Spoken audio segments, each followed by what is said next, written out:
Mental Health Mondays ignite the spark. Hope guides each step, even in the dark. New week, new dreams to see. Hope's the key to what's meant to be.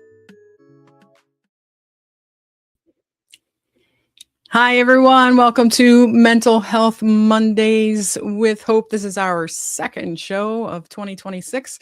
I hope you all enjoyed last week's show, which was a very special anniversary, cancerversary for my sister, who was the guest.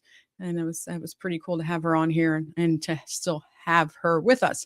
So in 2026, as I stated at the end of 2025, one of the things that I'm going to be focusing on at least once per month with the show is goal setting and how to keep the goals that we set. We talked a little bit about New Year's resolutions and why they don't work. So we talked about setting goals and, and talked about different ways to strategize to stay with our goals. So I have an amazing guest with me tonight. Her name is Keri Bensten, and she is a life coach. And she is going to give us some simple ways how we can reach our goals. Hello, I think she's at the door now. Hi, Hope. Hi, Keri. How are you? Doing well. Happy New Year. Happy New Year. So, Keri, yes, Happy New Year. Woo, we need fireworks or something. So before we get into anything about Keri, I always like to start my show with my guest giving a positive affirmation about themselves with I am. Okay, my positive affirmation is I am worthy and I matter to That's me. great. Yep. That's great. I love it. I love it. And one of the reasons that I do this is because I did it for myself and I wrote it in lipstick on my mirror, I am. So that way every morning when I went into the bathroom or anytime I went to the bathroom, I saw that I am. And it prompted me to say something, inspiring or positive about myself. So I want to just try to get it to catch on with everyone. Love So, that. Keri, you are a life coach and a behavior change specialist. So, can you tell us a little bit about those roles? Like, what is a life coach exactly? And talk like what is a behavior change specialist? Okay. Well, thank you for asking. Thanks for having me. So basically, I'm a wellness life coach. Okay. So I started as a health coach, and then as I learned about life coaching, I applied that to my health coaching practice. So then I renamed myself a wellness life coach. And so basically, what I do is help people. I specialize helping women over 40. And with behavior change strategies to improve their life.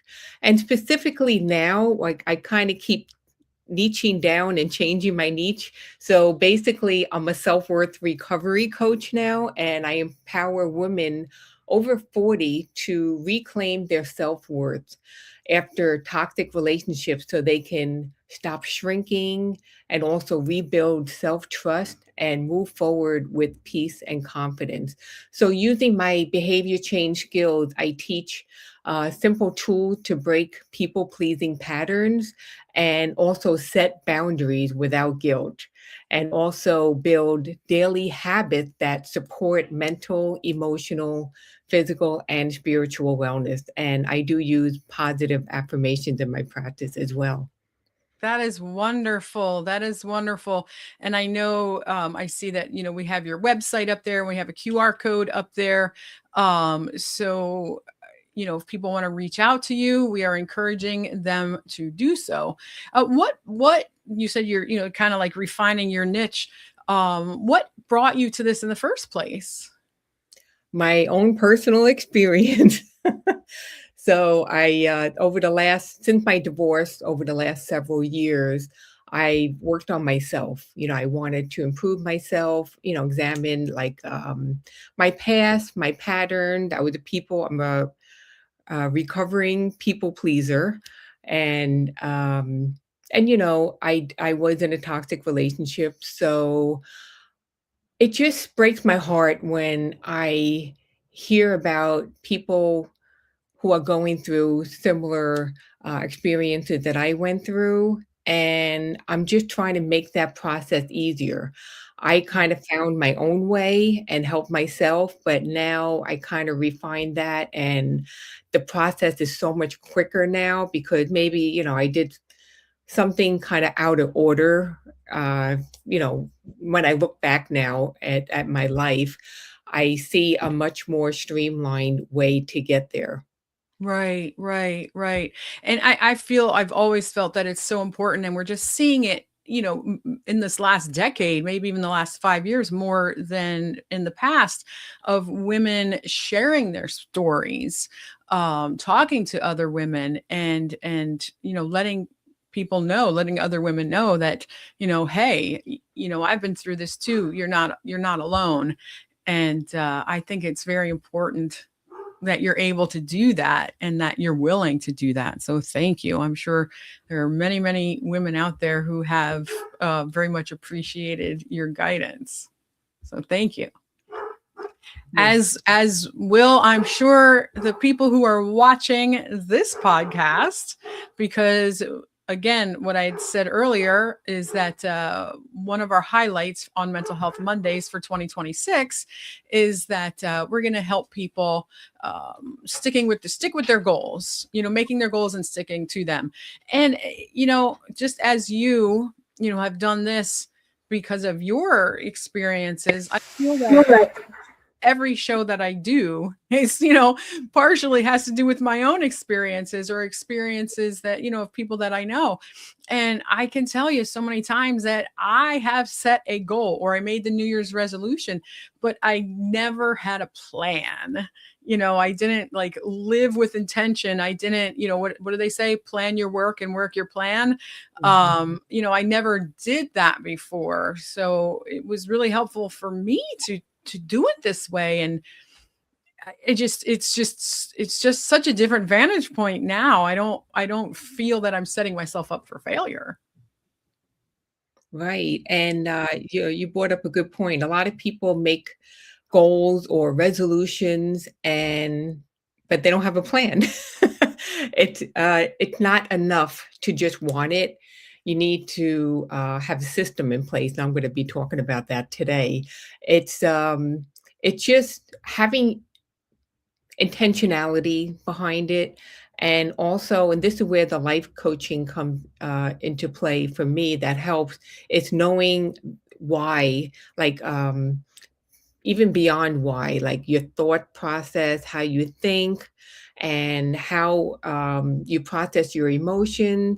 And then that also leads into how you make your decisions. So it's like all, it encompasses all of that. Right, right. And I'm sure, again, if we do things a certain way or don't do things, in order to change that, we need to change our behaviors. Mm, If we keep doing the same thing over and over again, we're going to get the same results. exactly. The definition of insanity. Yes. Right. I know. I was going to say it, but I decided to let it go. But you're right. I mean, that is. And how many times, have we seen that with our own lives, with other people, with, history. I mean, anything like that. I'm too excited. I want to get into the meat of things here. But before we do, I would like you to tell us a little bit about your book. Okay. Well, let's see which My I started. books, Okay. right? So Which yeah, one is up there? there's four of them. So True Joy and Joy 365 were the first book. I just have like one page in each of them. And one of them is a devotional, and the other one, the book of affirmation. So there's 365 authors, and it's just great because they're just such a nice mix of Right. different cultures. Different people have been through different experiences. So that's what those books are about. And I love then it. the self-care 25 tools for life. I have a chapter in that one, so I'm kind of like working my way up. Yeah, that's great. So my chapter is on how to become your own best friend, and that like really speaks to my heart. it was just my own personal experience, how, that negative self-talk and just Right. beating yourself up. And I just had to change that, to turn it around. So I became my own best friend. And that was Right. that's as well. Yeah. And then the last one with my bestseller days coming up in a couple of weeks. It End the pity party now. 15 steps to leave your past and step into your future. And I was in my own pity party. Just I'm like, why me? I'm a good person. Why do I have to go through this? And acting like a big baby. Um, I think we all do it though. I mean, I know I've done it, yeah. Yeah, that's funny. I was acting like a big baby. Pity party. So, but the book, when I wrote the book, I did not want it to be a serious, heavy book. So it's very lightheaded. It's like having a fun party, a transformational pity. Oh, I love it. Yeah. So I just like the spin I put on that. And, I hope people can appreciate that. Yeah. Oh, I love it. I definitely want to read that. That's awesome. Oh, that's the coolest. I mean, I feel like for me, like if we don't, laugh through things, what are we going to do? I mean, we're going to cry, we're going to self-destruct. Um, and laughing at ourselves is I feel a tremendous show of confidence as well. To be able to laugh at ourselves and not always take ourselves so seriously. Exactly. Exactly. Yeah. Oh, that's great. That's great. So you said that, you've kind of watched what we've already talked about with goal setting I'm trying to emphasize like this smart goal setting, but you're going to give us some tips. Yes, I am. And yeah, so a part of me wants to, pull out my notebook, but I know that since this is now live, but it is being recorded, then I'll be able to go back and watch it and watch it and watch it. And I hope everybody does the same, which I have to say for everyone, please, if you have not subscribed to the PA Empowerment Network, hit the subscribe button. It is absolutely free. And we have some great programming on here, and we'd love to be able to, for you to be able to catch all of them. So thank you to our subscribers that we already have. So I just I'm like a little kid, at Christmas. I want to hear the tips. I want to, I want to get your vantage point. So Okay. spill this tea. Okay. Well, first, I do want to acknowledge the last couple of guests on your podcast. One of them said, something about turning failures into success, and I think that's really, really important because I think many of us grow up thinking we're supposed to get through life without failing.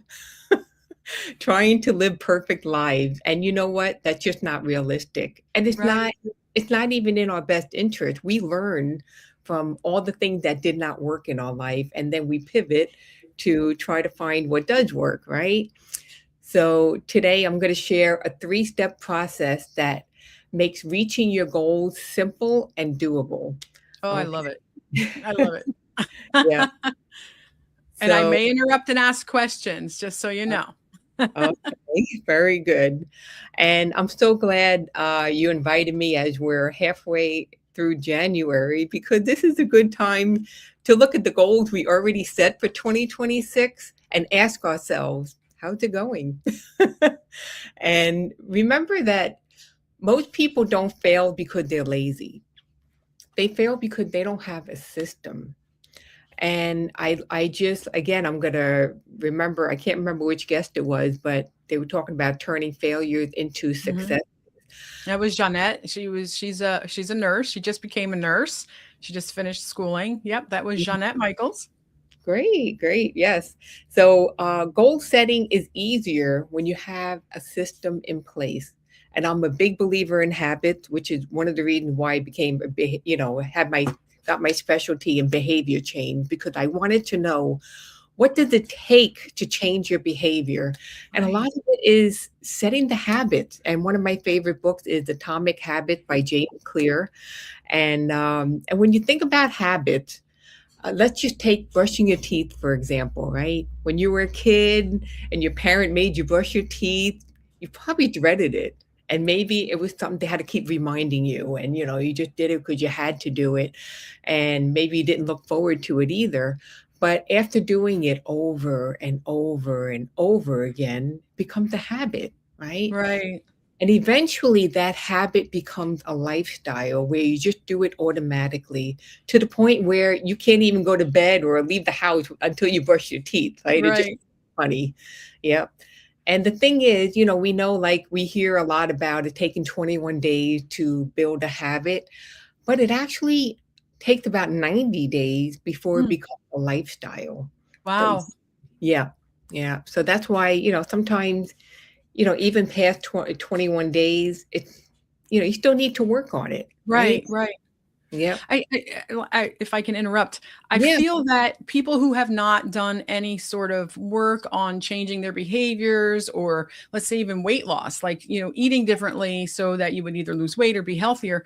I feel that the word habit has always had a bit of a negative connotation. When you think of habits, you always think of the bad habits.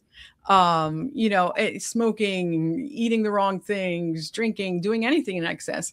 And I think it's important that we continue to actually use that word habit in a positive way and remind people just what you said. We don't think that brushing our teeth is a habit because it has just become such a part of our muscle memory, that we no longer think of it that way. And I think it sounds silly maybe, but reminding people that there are so many things that we do that's habit, and using the word. Sometimes when I get in the car and I might be going someplace different, but I automatically start making the turns to go to work, because that's the habit. But I'll just say, oh, I'm used to doing this.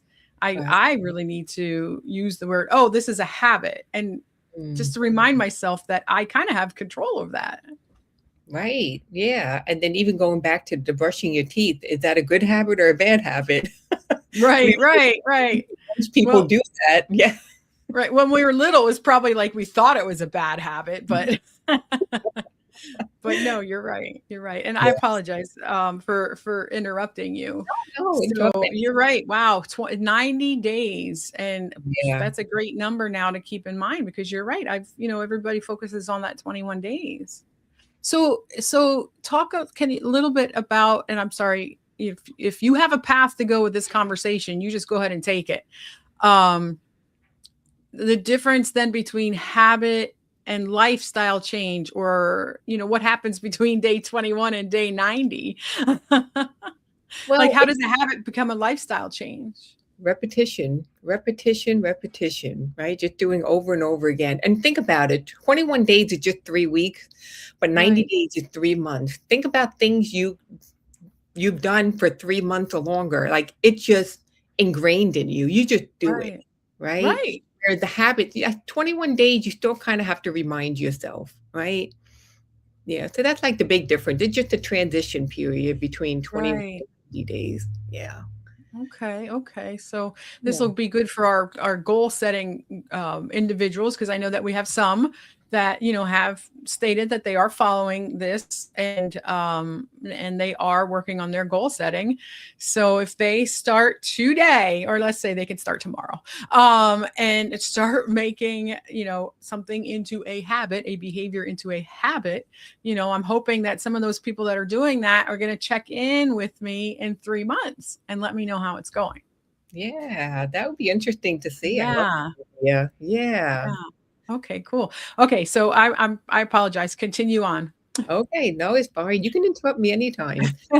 So just saying that goal setting is easier when you have a system in place. So that is actually the first step, putting systems in place. And the key here is to make it easy because behavior change is the real work here. A goal is the destination and habits are the vehicle to get there. Mm, So for habits you want to stop, you want to make it hard to do or unpleasant. right? I always think back, I was a nail biter for most of my life. So I wanted to stop biting my nails. So I put like perfume on my fingertips and I made it unpleasant to do. This is Right. just like one example, right? Same thing. If you don't want to eat cookies in your home, then don't put them in your shopping cart at the store. Right. Right. Yeah. And Right. then, yeah. So, and then for habits you want to develop, the good habits, you want them to make them easy for yourself. So, if you want to go to the gym in the morning, lay out your gym clothes the night before, block out the time on your schedule just to do that, have your sneakers by your bed, just have everything so it's easy, Right. whatever that's the whole key right there. Habits you want to continue or start, make it easy. Bad habits, make it hard. Okay. Wow, I love that. And I'm sorry, you said something that's I feel really key is blocking out the time.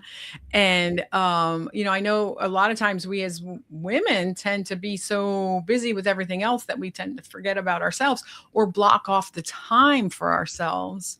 And I think that's extremely important to make sure that you literally put it on your calendar. This time is for this, and and don't let anybody take that away from you. That's a great point. Thank you. Yeah, you're welcome. And another example is, I lived in Pennsylvania for 25, maybe even 35 years. And, that's how I know you. Right. And so one of the main reasons why I moved to North Carolina is the weather, right? I love walking outside and listening to my favorite music or podcast. And when I lived in Pennsylvania, I got into a really good daily walking habit until winter hit. Hmm. And I do not like the cold at all. And once Right. the temperature dipped below 40, I stopped walking. And this happened year after year. Then every spring, I had to start my walking routine over again with a new walking habit, trying to get into that habit again. Right. So that brings us to something I should have done. And it's the second step, creating a backup plan. So there so there are times when it's raining. Like it could be a beautiful, like warm day, and then it's raining. If it's light rain, I'll put my rain jacket on and go walk outside. But if it's pouring rain, there's no way I'm going out Right. to walk. So in old days, I used to skip walking. It's raining, I can't walk. So now I created a backup plan. So I planned this ahead of time. Here's the key. You really want to plan ahead of time, not in the moment. So for me, I'll do like a fun workout or a dance in place of walking, right in my, bedroom or whatever. And if I'm following a video, save it and have it queued up and ready to go for when I need it. Because you can really create a backup plan for everything. And this works. And here is why. You know yourself best. So when you create your plan, you want to be in the best state of mind. Very important. And make Right. a promise to yourself to follow your own plan and follow through, especially when you're not in your best state of mind, like I call it your inner rebellious teenager. You know what happened? Like it's raining. Heck, I'm not going to walk, right? So when you have a plan, a backup plan, and you decide to stick to it, make it automatic, right? You want to make it automatic and not think about it.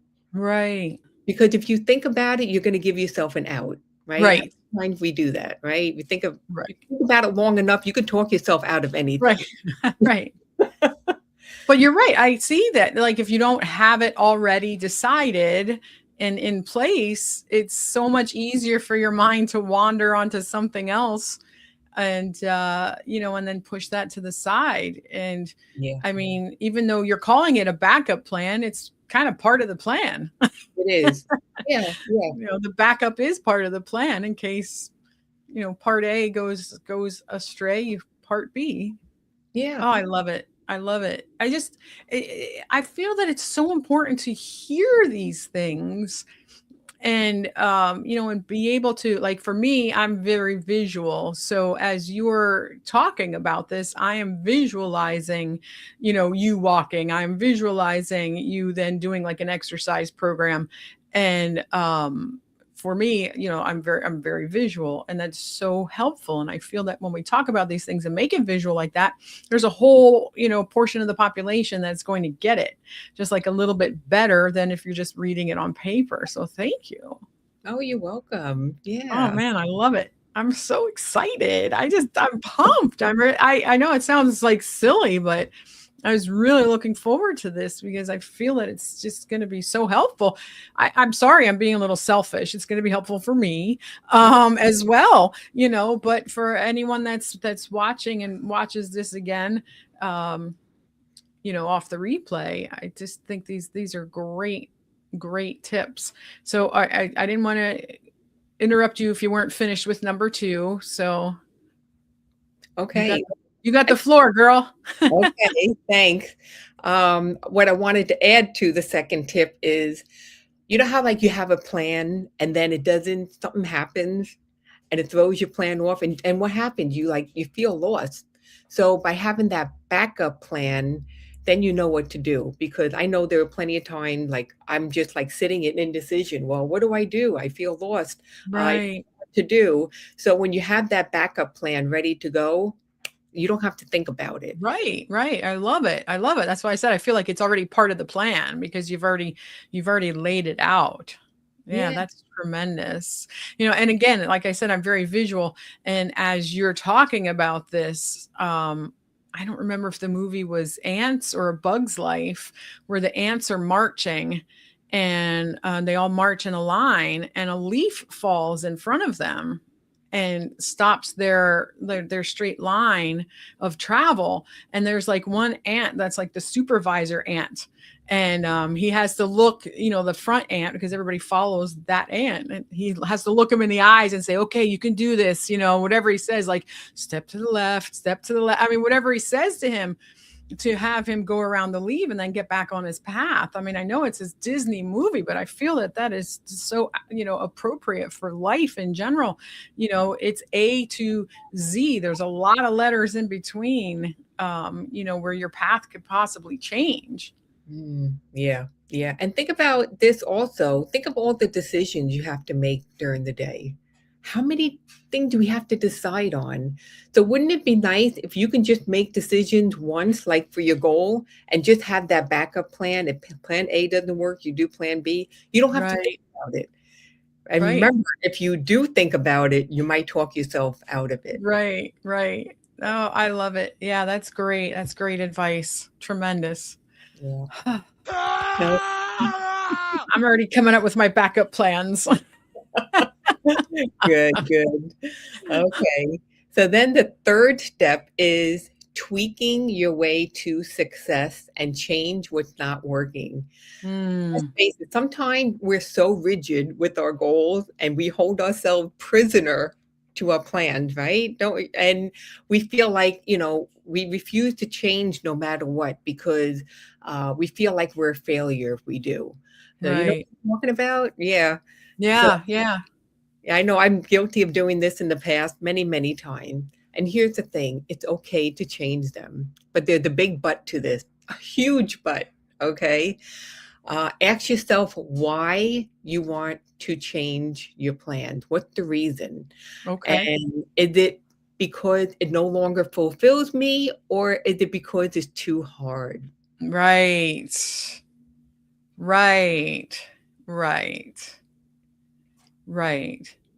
But okay, so yeah, obviously, if it no longer fulfills you, You so want, so yeah, then I mean, a lot of people change direction all the time. I shared an example of a student that I had getting their master's in social work, and I do supervision, field hour supervision. And at the end, when we all sat down and talked about different things that they got from the program and this, that, and everything else, this student said, well, what I learned is that I don't think I want to be a social worker. And, unfortunately, that was at the end of their schooling. But interests change and, and plans change. But if something's too difficult, then what do? We just reset and, Yeah, you know, yeah, that's a great question because when you think about it, like our minds, we just want the easy way out all the time. Sometimes you're right. it's too hard. It's like, oh, maybe I'm not cut out for this. And this is where the self-doubt comes in play, Yes. right? And this is why I do a lot of mind work, mindset work. And we just lose confidence. Oh, this is hard. I'm just going to change my plan. I don't want to do this anymore. No, how, what happened? They're thinking, well, what if I fail? Well, what if you do it and you don't fail? What if you Right. succeed? You know? So Right. it's important to know the difference. And Right. that student that you had, like, you know what? That's great that she made that realization because she could have just said, "Oh, I already completed the program. I might as well just do it," and the heart's not in it. Or she can pivot something else. And sometimes, I would even wonder if your student going through that year of that program, did they through that program learn that what they did want to do instead? Um, eh, the student had some ideas, Mhm. but wasn't fully, hadn't fully decided. Um, and felt like a failure, just like what we're talking about. It felt like a failure. But again, like through our conversations, um the student was able to recognize things that were learned that year that could be carried over into any profession and into life, into relationships, into community. So I flipped the situation and and helped the student take what they learned to be able to apply that to anything else in life, no matter what route they chose to travel. So it didn't sting as bad after that for the student. Because again, we talk about, expectations and what have you. A lot of times, because I've worked, on college campuses, and a lot of times as parents, of course, we want the best for our kids, but we also forget that, I am older than a college age student and I still don't know what I want to be when I grow up. And, we have these young people whose brains aren't even fully developed yet, making a decision that they're going to go to school for 4, for 6, for 8 years to do something. And a lot of times what I would see is the parents would really be the ones that were rigid, that, they want, because they wanted their child to be successful. It wasn't a negative. It was a negative, but it wasn't. And there's so much pressure, put on students from other people, about what they needed to be when they grew up. And the thought of failing someone, their parents, was weighed heavily on a lot of the college students that I had worked with. And and that's such a shame, because you're right. I mean, we're not going to go through life unscathed.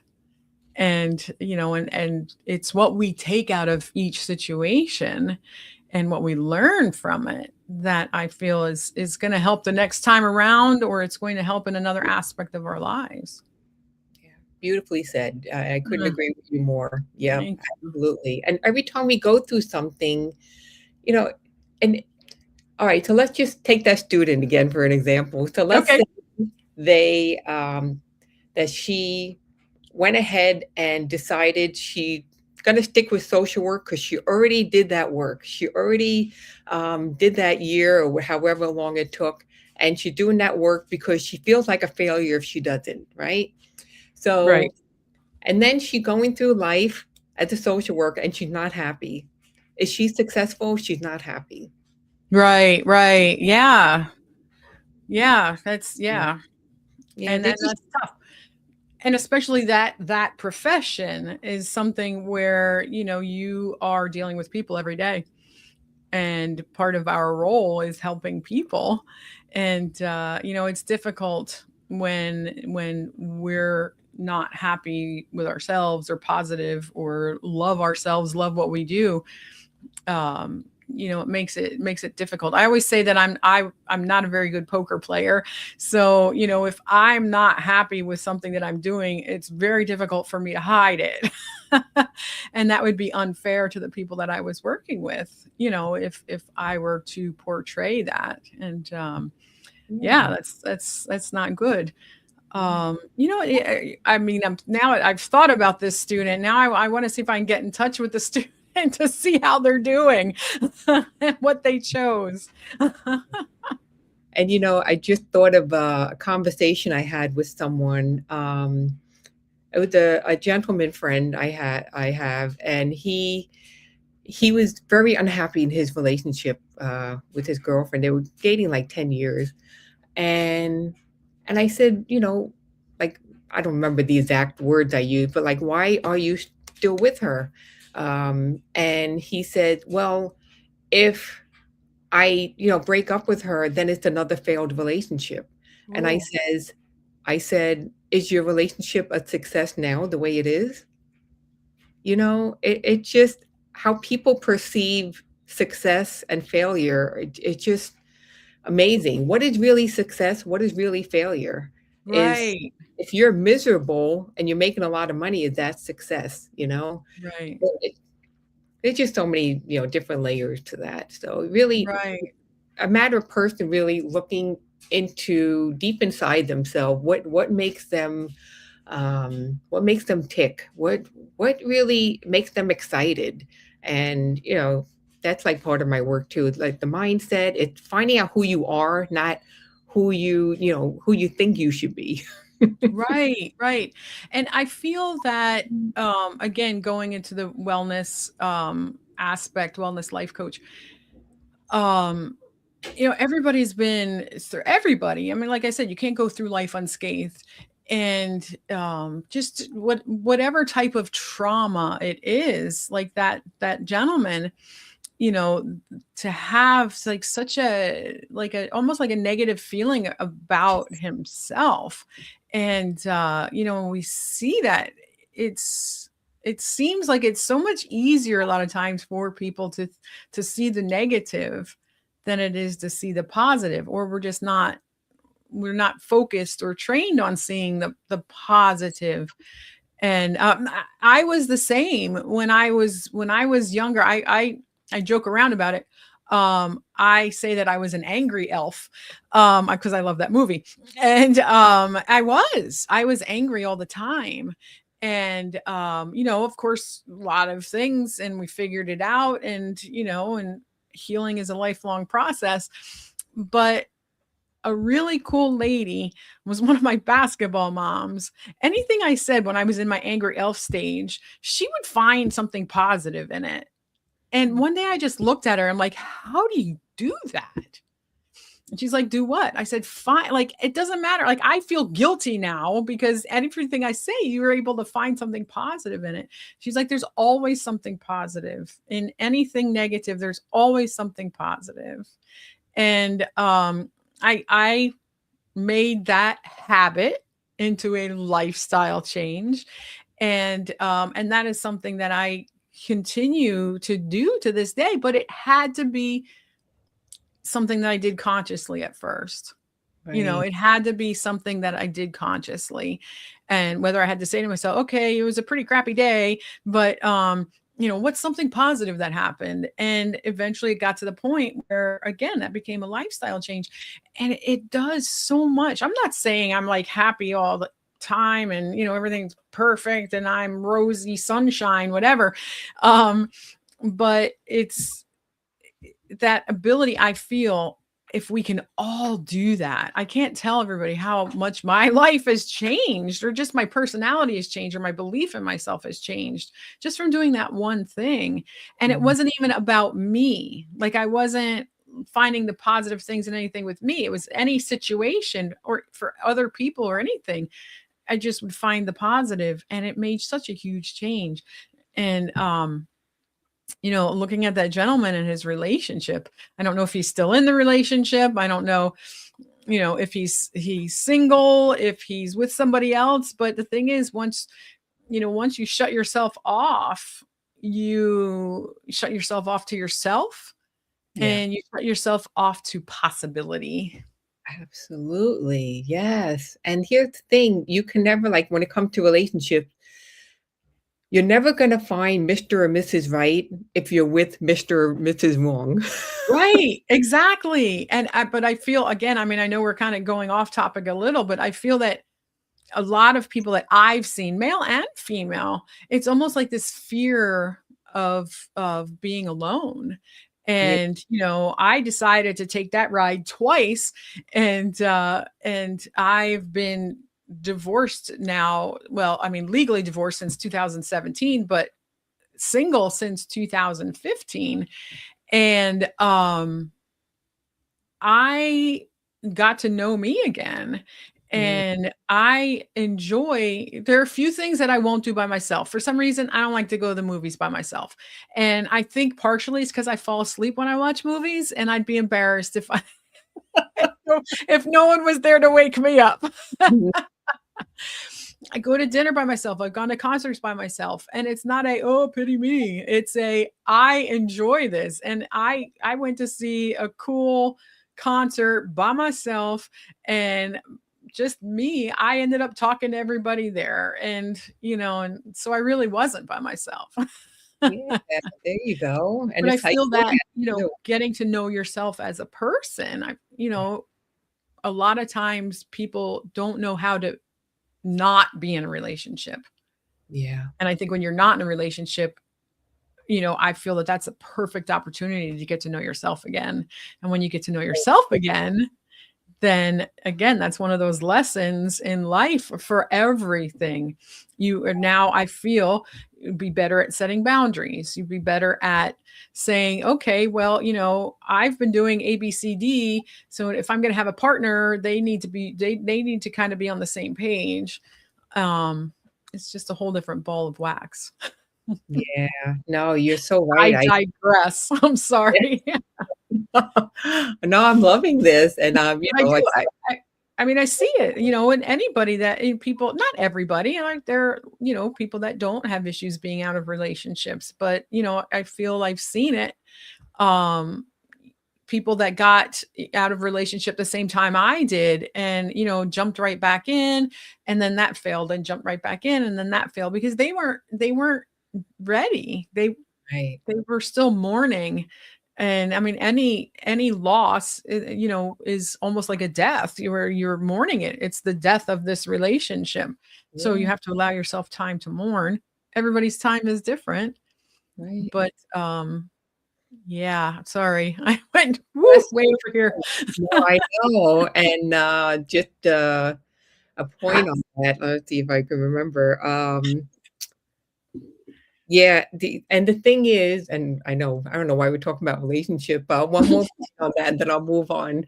Um, so you a person cannot love another person unless they love themselves. You have to love yourself to truly be able to love someone else. So, Absolutely. Absolutely. Absolutely. But we yeah. can bring that back to goal setting, to where we're afraid to fail, Mm, or it's going to be too hard. right, If we have more of a love for ourselves, then we're going to want to try harder, maybe, and do a little bit better for ourselves. right, and have self-compassion as well, for sure. Yes, Yes.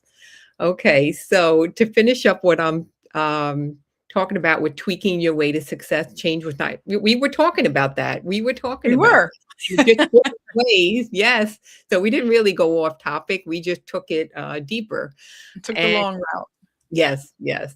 But I think it was a fun one. So you know, and here's the other thing about getting back to um changing your reason because it's too hard.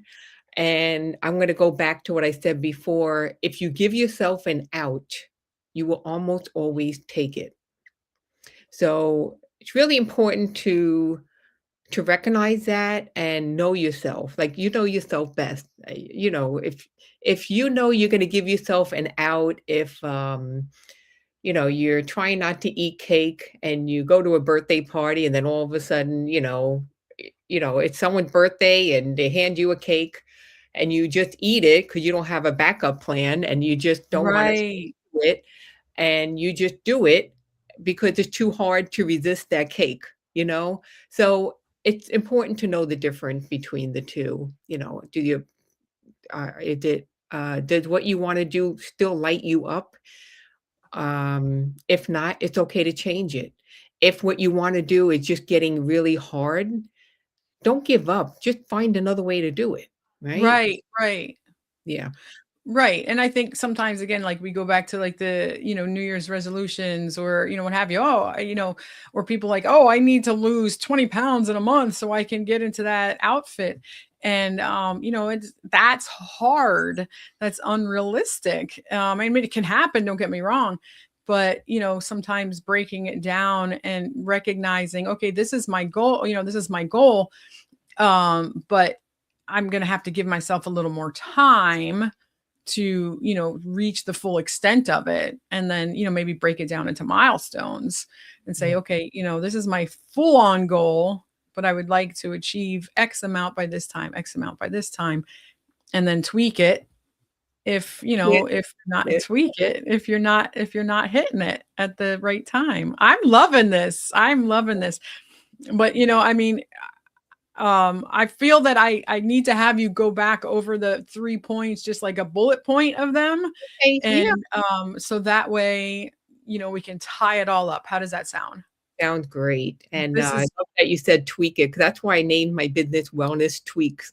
It's just tweaking nice. your way to health and wellness. So yes. Awesome. Awesome. We're Okay. vibing. Yeah. So the first step would be to pick a goal that you have and put a system or a set of habits in place, right? The second step is to create a backup plan. And the third step is to tweak your way to success and change what's not working. And I did create a nice, simple worksheet. If anyone wants to get it, just scan that, code there, or I don't know if I put in the private chat the link, but you can just scan the code and it'll ask you a few questions like how you enjoyed the talk today, and that's great feedback for me. And then you get the worksheet by filling that out. So, Awesome. mhm. Awesome.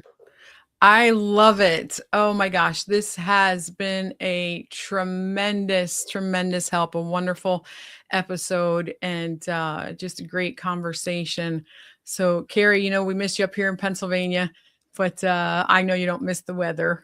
But maybe I'll have to come down and visit, so I can get out of the snow myself, because that's not my friend anymore either.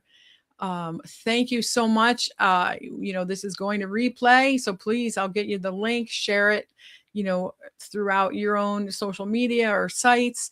And, everybody will kind of get that little taste of what it is that you do. And hopefully, they'll come and reach out to you, because again, I mean, I do know you personally, and I know that you touched a lot of lives already with what you do. But there's such a possibility, if you work with individuals, to that their lives will be absolutely transformed. So I thank you again, and have a wonderful, wonderful 2026. Looking forward to that book. I totally want the pity party book. That's what I'm calling it, the pity party book. Yeah. So thank you again, Keri. You're an amazing human being. And thank you to everyone who has joined us. Mental Health Mondays with Hope. Thank you again, and we will see you next week.